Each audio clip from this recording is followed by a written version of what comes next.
What's up, guys? Neil Orfield here, and I'm going to show you how I'll be setting up my fantasy cruncher for the Thursday night football game between the Cowboys and the Titans. I'll be setting up here for the largest field GPP on FanDuel. First thing I'm going to do is rearrange my columns. I've got a quick view saved. So now I can see everything I want to see in the middle of my screen, that being ownership projections, which currently are at 0. That's, of course, going to change by tomorrow. I'm making this on Wednesday night. My projection, exposure cap, and then how much I'm getting of different players once I've run a crunch. That's what I want to see in the middle of the screen. While you're coming in, by the way, please hit the like button, subscribe to the channel if you haven't already, and hit that notification button if you want to get alerts when our shows go live. All right, now I'm going to sort by projection. I'm going to remove everybody from my player pool who has a projection of 0. So I scroll down. Now I'm just going to click and scroll and remove all of these players. The only reason I do this is to save time later when I'm making groups.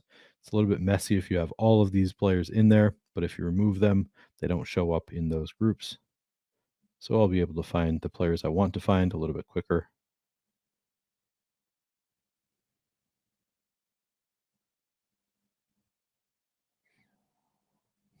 There we go. Next, I'm going to go to the MVP tab here, and I'm going to set an exposure cap of 20% on all players. So I can't get more than 20% of any player in the MVP spot. Then I'm going to go into advanced options, and I'll be working in 2 tabs here, the general tab and the groups tab, starting here in the general tab. Unique players per lineup, the default is 1. I'm going to leave this at 1 for a 150 set.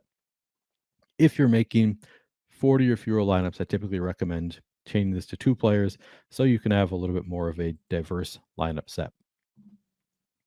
Team salary, I'm not going to set a minimum. I will set a maximum. Again, this is for the purpose of avoiding the most duplicated lineups. If I'm lucky enough to win, I want to make lineups that are going to win a lot of money when they win. So I don't want to have lineups that are duplicated 2,000 times. I prefer to have lineups that are duplicated 10 or fewer times, maybe 20 in some instances. But I don't want to have the most duplicated lineups. And generally, the easiest way to avoid the most duplicated lineups is to set a salary cap that's lower than 60,000. Here, I'm going to set the salary cap at 58,500. Offensive players versus defense, the default is set to 2. I'm going to change this to 4, so I could theoretically have 4 players from one team against just the defense of the opposing team. Not going to happen a lot, but I want to allow for it in my lineup set. Exposure cap, I'm going to leave at 100%. I already changed it in the MVP spot specifically to 20%, but elsewhere, I don't mind having more of certain players. Randomness, I already turned on randomness. I'm going to set my randomness at 30%. If you want more control over your lineups, set this number lower or even turn off randomness if you want complete control over your lineups. 30% is a good number for me. Minimum projection included in calculation, the default is set to 3. I'm going to leave that at 3. If there's a player who I want in my player pool who projects for fewer than 3 fantasy points, I'm just going to manually boost their projection to above 3 fantasy points. And then finally, players from each team max, I'm going to leave that at 4, so I could have 4 players from one team against just 1 player from the opposing team. Okay, that's it for the general tab. I'm going to move over to the groups tab now and create some groups around these quarterbacks, starting with a Dak MVP group. And make Dak MVP my key player. I'm going to name the group MVP. Guys, we've got a great offer for you from BetMGM. You'll get 2 free months of Stokastic Plus Platinum when you sign up, deposit, and bet at least $10. That's every tool on the site for every sport other than Fantasy Cruncher, a $240 value.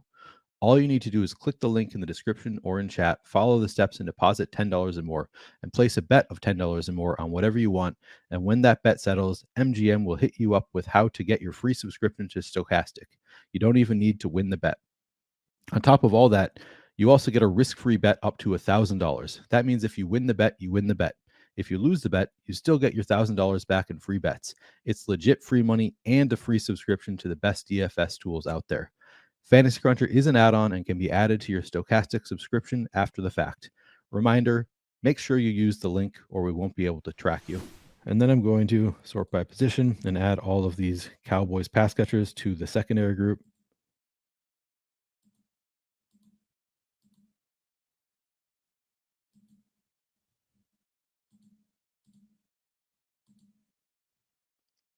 And I'm going to include the running backs here.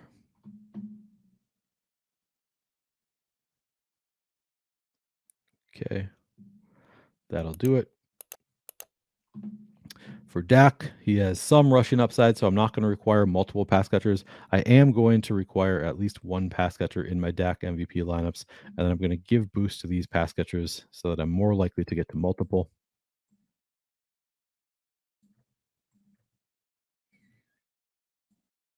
And as usual, the running backs, I'm going to give slightly lower boosts than the wide receivers and tight ends. All right, that'll do it for that group. I'm going to create another group that is a Malik Willis.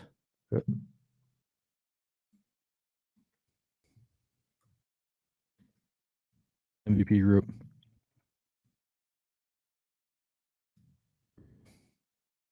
I'm going to find Malik Willis in the MVP spot, make him my key player, and then I'm going to add all of these Titans pass catchers to a secondary group.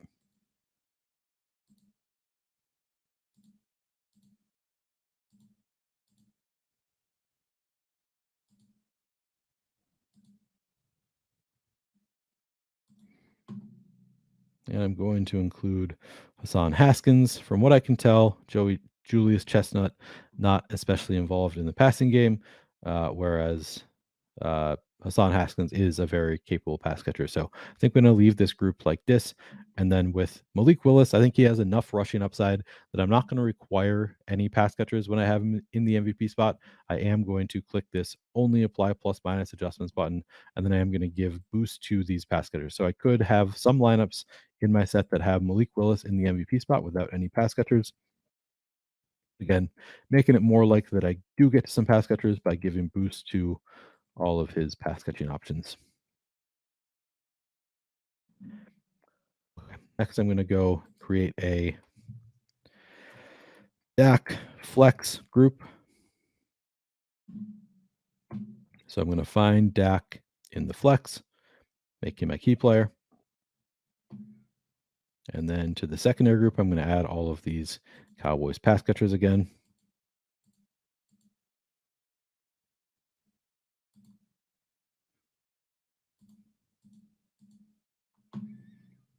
Including the running backs.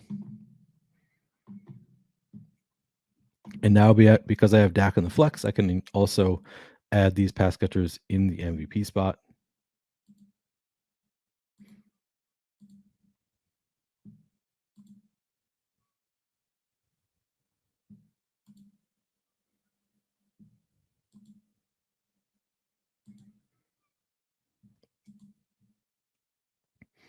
That's probably good enough. You don't need to include the lowest projected players on FanDuel. Okay. That'll do it for this group. All I'm doing is I'm saying if I've got Dak in the flex, I want at least one Cowboys pass catcher somewhere else in the lineup. That's all. That's the whole point of this group. And I've done that. I'm going to leave it just like that.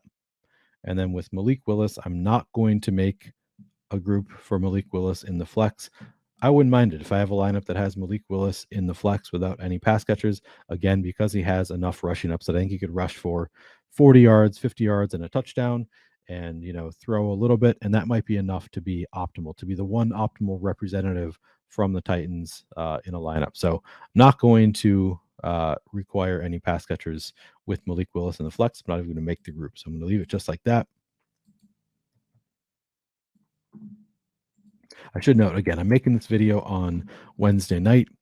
By Thursday, we might get news that Tony Pollard is out. I know he traveled with the team, but unclear if he's going to play tomorrow. That will obviously change things pretty drastically if he does not play. All right, I'm going to crunch out now 150 lineups.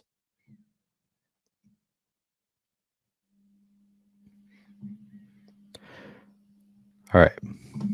So actually, I'll start by looking at the lineup. So there are two things that I do after I crunch out lineups. Again, my entire process is a lot of trial and error. The two things I do is I look at the lineup cards themselves. Do the lineups make sense? And then I look at my player exposures. Am I getting how much I want of different players? So looking at the lineup cards first, you can see I've got Dak in the MVP spot with just CeeDee Lamb. I intentionally allowed for that to happen with just one pass catcher in the flex. I did require one. That's all I got here. That's okay. If I see that in a handful of lineups, maybe 10 lineups in my 150 set with just one pass catcher in the flex paired with Dak MVP, I'm probably okay with that. Next, Dak in the flex with CD Lamb at MVP. I like that. I like that lineup better, actually. With Dak in the flex, I preferred this as opposed to the reverse. So I'm going to have just one pass catcher with Dak. I'd prefer to have that pass catcher in the MVP spot typically. But then I also have Malik Willis down here with both of his running backs. It's kind of interesting, a little bit unique. Not sure if I want to have a ton of that, but those are the guys that project the best. Is probably okay. Here I've got Malik Willis once again with just his running back, Hassan Haskins. That's probably fine. Haskins by himself, Dak with multiple pass catching options. Looks good. Haskins by himself, Dak again with multiple. Here we've got Dak in the MVP spot again with just CeeDee Lamb. Okay, so now I've seen a few of those. I'm going to look at those lineups specifically. So I'm going to go to the MVP tab, find Dak, look at those lineups. So we've got Dak with just CeeDee, Dak with just CeeDee, Dak with just CeeDee. Oh, and Schultz. That's good. Dak with Pollard, Zeke, and Schultz. That's fine. Dak with CeeDee and Schultz looks good. Dak with just Schultz. That's good. Dak with Schultz. Yeah. So I am getting to a number of these where it's Dak with just one pass catcher with Dak in the MVP spot. Again, I allowed for it intentionally. It's probably okay, especially on FanDuel where it's just half a point per reception. It's a little bit more viable than on DraftKings. So I think I'm okay with these lineups.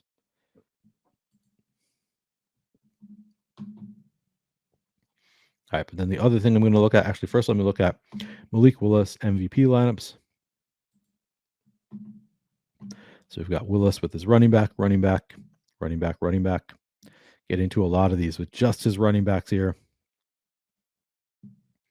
Actually, all of them. Don't know that I love it. Okay, here's one with Robert Woods. Like that a little bit better. Westbrook looks good. Hooper. Okay. So in general, I intentionally allowed for it. I didn't require any pass catchers with Malik Willis in the MVP. So I'm glad that he is being paired with at least one pass catcher in all of these lineups. Again, wouldn't mind if I have a few where he's not paired with any pass catchers, but in general, this looks okay. But let me look at the actual player exposures too. So rather than make any adjustments to my correlations, I want to look and see if I'm actually getting to many of these pass catchers. So I'm just going to go position by position. And you can see here, I'm not getting to any Malik Willis in the flex, which is pretty interesting. I didn't do anything to, as far as correlation goes in those groups. I probably want some lineups with Malik Willis in the flex. So I'm going to give him a little bit of a boost. Running back getting to a lot of Zeke, a little bit of Pollard, ton of Haskins in the flex. He's only 6,000. That makes sense. 5,500, Julius Chestnut. Who knows how much he's going to be involved, but 14% probably is fine. Wide receiver, you can see I'm getting to 31% CeeDee Lamb.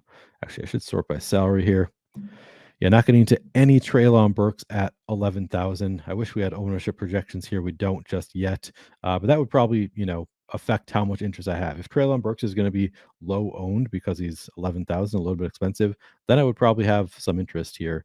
I don't know what he's going to be owned at, but let me just give him a little bit of a fairly large projection. That's probably more than I need to give him a little bit of a projection boost to see if I get to some.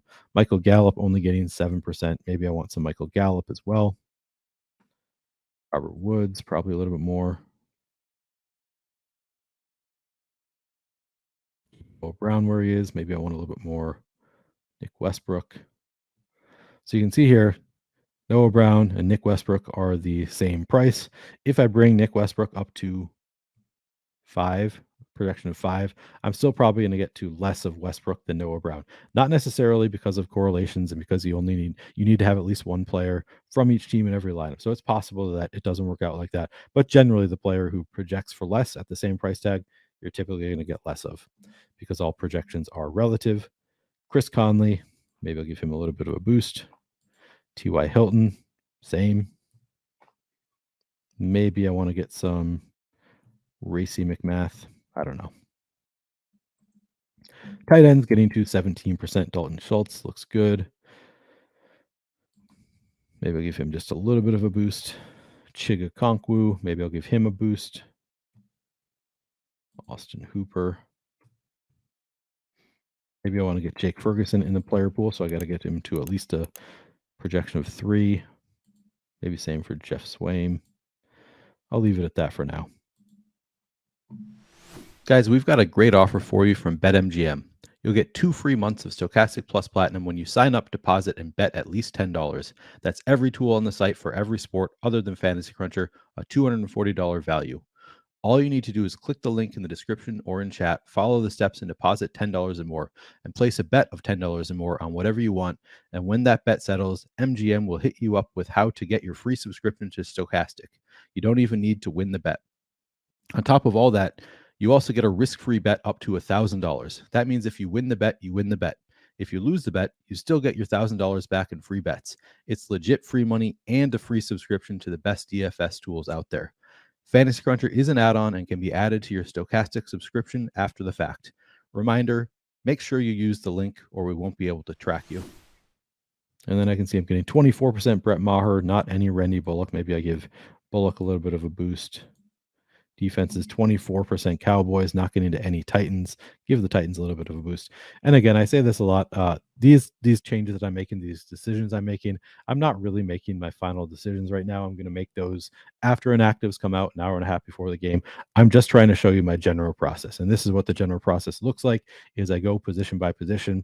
I look at each player and I say, do I want more or less of this player? The first couple crunches I do, I don't give anybody a negative boost if I want less of them. I just give positive boosts elsewhere, and I know that all projections are relative. So that's essentially like giving them a negative boost. But I just start by giving some positive boosts of players I want more of, and then I crunch again.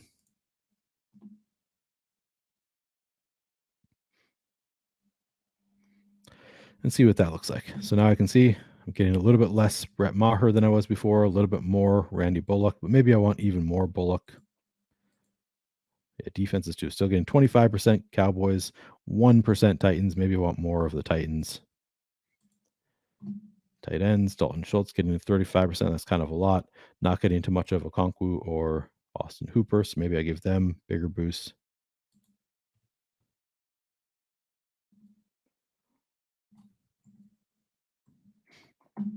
Still not getting much of Treylon Burks or Michael Gallup. Maybe give Burks a little bit of a bigger boost. Gallup as well. Robert Woods, bring him up. Now we got these two, Brown and Westbrook. As you can see, I did get more of Brown than Westbrook. He projects better. Maybe I'll bring both these guys up a little bit more.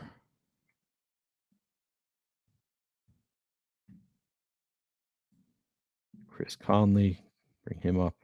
T.Y. Hilton.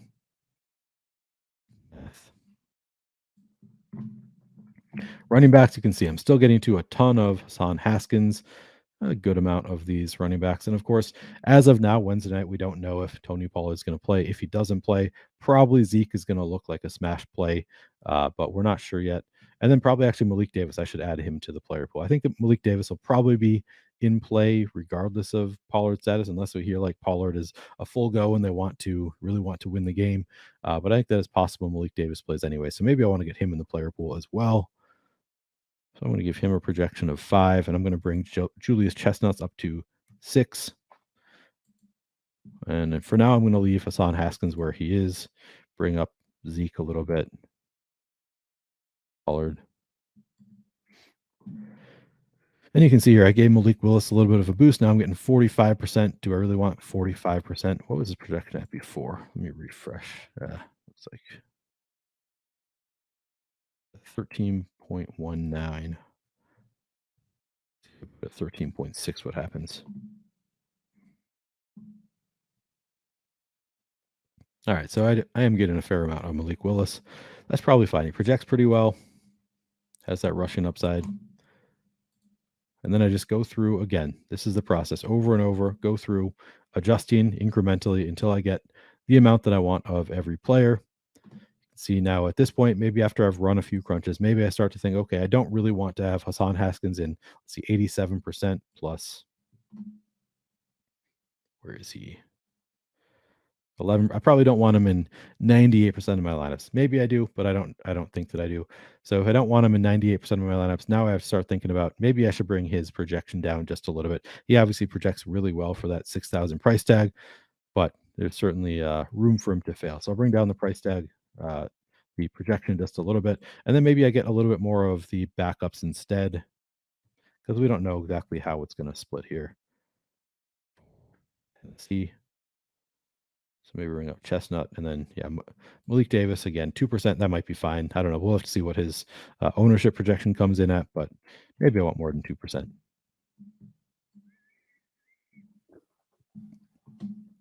Wide receivers, same thing. I'm getting pretty small amounts of a lot of these guys. Maybe I want more of Burks, Gallup, Woods, Brown, Westbrook. Who knows? I'm not really. We'll see how much interest I have once I know how much they're actually being owned tomorrow. I'll have a better idea of how much I want. And then tight ends, 26% Dalton Schultz, probably fine. I don't know. Chig and Hooper only getting a 3.3%. I don't know how much I'm going to want with Willis at quarterback, but maybe more than 3.3%.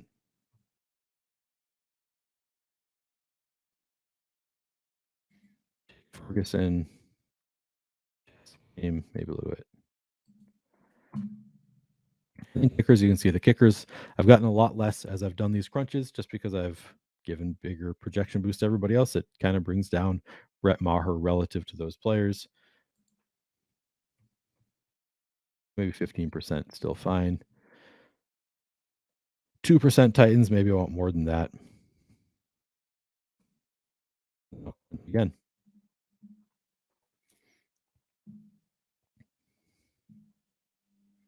All right, so I got a little bit less Son Haskins here, it looks like.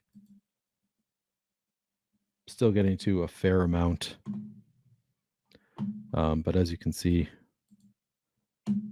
changing bit by bit. Yeah, Brett Maher, as you can see, it keeps coming down just because I've continued to give boosts elsewhere. So sometimes you do have to, even though, didn't mind him coming down a little bit. Maybe I need to give him a little bit of a projection boost just to keep up with the other boosts that I've made to some extent, just like a little bit of a lower boost that I'm given elsewhere.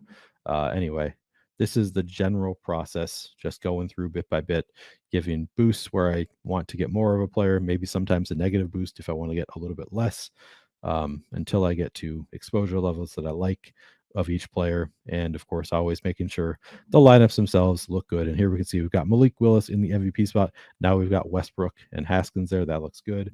Dak in the MVP spot with CD, Noah Brown, and Zeke. That looks good. So these ones look like they're starting to correlate better as I'm getting to exposure levels that I like of various players as well. So I think I'm happy with the direction this is going. I'm making sure that the lineups correlate well, getting to exposure levels that I like. Of course, this is not final. I'll be making changes tomorrow after inactives come out, but I'm getting closer to the levels that I like of different players. Sometimes I crunch as many as 30 times until I get to the amount that I like, but this is the general process. Hope you can find some success tomorrow night using this or a similar process. Good luck.